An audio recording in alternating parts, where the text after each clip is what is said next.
naka-experience ako paano magkaroon ng bodyguard. Pero ako talaga hindi ako sanay magkaroon ng bodyguard. Kasi ako on my own, bodyguard ako.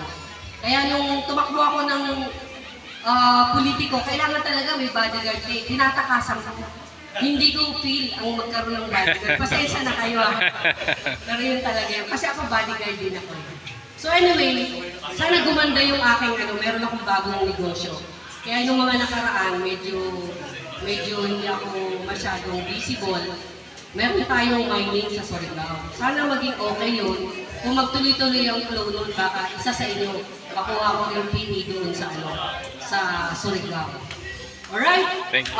Pagpasensya nyo na, may konting handog ang balyan for the spirit of Christmas. Ilan ang attendance natin, sir? Mga ilan ang attendance natin?